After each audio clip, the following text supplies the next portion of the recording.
Okay, so I'm gonna repot this plant and give it a moss pull, which I still need to take the plastic film, oops, that was loud, okay, off of this. And I'll tell y'all a little story. Okay, so this is like my first of like many, I guess. Yeah, I would say many spooky experiences.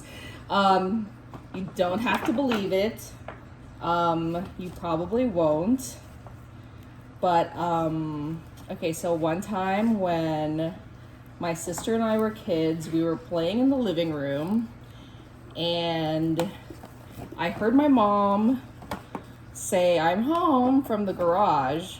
So I ran over there to meet her, and she wasn't there. So I went back to the living room and asked my sister, like, "Did you hear something?" And I was intentionally vague because I didn't want to influence her answer by telling her what I heard. And she said, "Yeah, Mom's home." And I said, "Well, there's nobody there." Okay, so then later on, my mom comes home for real, and I asked her if maybe she came home and then left again, and she said no. And so to this day, I really have no idea what we both heard. Like, but we both heard the same thing, and it sounded just like my mom saying, "I'm home," from the garage, because, you know, like some houses you can enter through the garage. But I mean, I peeked in there and it was empty.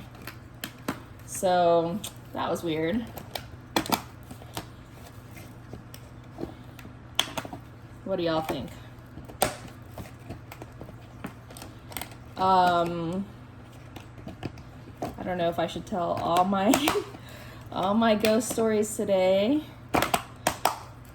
Okay, so I have another story. This one's not a ghost story. This is one of those like weird, maybe it was one of those weird adrenaline things, you know, like supposedly like moms can lift a car up off of their kids, you know, sort of thing. But I hope I didn't tell this one already. I don't think I did. No. Okay, so one time when we only had one kid, she was like less than 2 years old, we'll say a year and a half, and she woke up and started vomiting blood. So we were like, "Oh my gosh," we thought she was having a medical emergency. Like we were all asleep, and then she started throwing up blood. So we called 911, and when the first responders got there, they were like, "Oh, it's actually totally normal. She just had a nosebleed while she was sleeping, and when that happens, they swallow the blood, and then, you know, your stomach can't handle blood, so you throw it up," which is gross, but not serious. So we were like, "Oh, okay." And then they left, and that's when I realized that that whole time they were there, I had not yet put on my contacts, and I didn't even put on my glasses, but I had seen everything clearly. Normally, I am so blind without my contacts. Like, I even have the kind of contacts that you can sleep in now. I didn't back then. I don't even know if they existed back then. Maybe they did, and my eye doctor didn't tell me about them yet. I don't know. This was like a decade ago, more than a decade ago. But anyway, yeah, so I didn't have time to grab my glasses. Wait, I didn't leave room for the plant in here.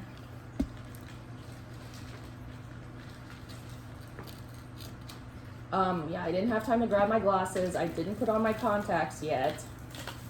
But somehow that whole time they were there, I didn't even realize it, that I was seeing. And it's just so crazy, and my husband remembers it. He was there, but I don't know. I don't think my eye doctor believed me.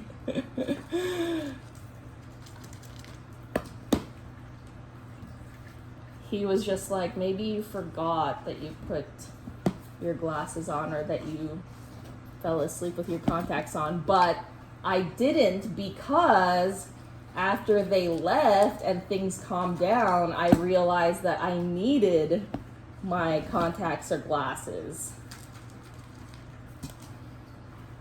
Anyway,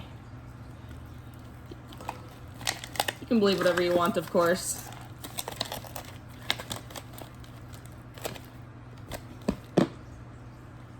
For sure, like, when I'm a grandma, my grandkids are not going to believe me. They're going to be like, sure, grandma. Oh, so one time when I was a kid, there was a kid at school who was bothering me. I must have been in kindergarten, because I remember it was definitely in first grade. So if it wasn't kindergarten, then it was preschool. And there was a boy who was like always bothering me, like low-key sexual harassment, you know, among little kids. Just like, he would like grab my arms and stuff, like, you know, not cool. Anyway, I don't remember. I think he grabbed my legs one time too, which is really, you know, creeper-y. But anyway, so my brother, who was older than me, taught me how to punch and told me to punch this kid. And so I did. And they sent me home from school. Hopefully this other kid too, but I don't really remember what happened to him. And of course, my brother denied any part in what happened. Which is fine, because he was so much older than me, he would have gotten in trouble. And I probably didn't, because I would probably remember that. Another time, my mom and I went to a church event, and I was really young. I was literally like 4 when this happened, my dad said. But I remember thinking that my mom had left me by myself at the church because I couldn't find her. And so I just left. I just walked out and I left. I walked home. I was like, all right, well, I know where my house is. And I just left. And I just appeared at my house without my mom. And my dad was so mad. All right, so then I'm just gonna put moss in this pole. I'm gonna Velcro this, and then give this a watering. Okay, so I have the wet sphagnum moss.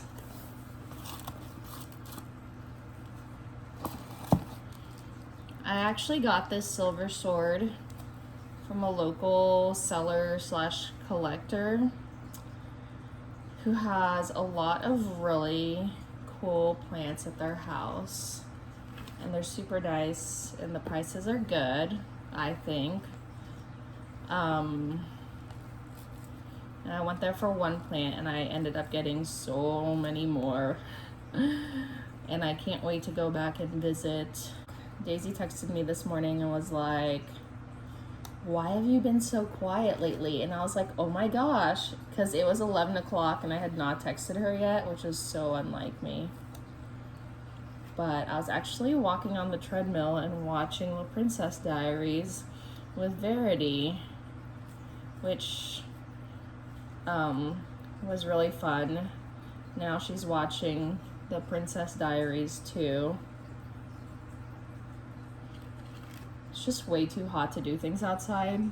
Feels like it's gonna be like a 2-shower day. All right, ta-da! I only fill it up as much as I need to, like until it starts growing more.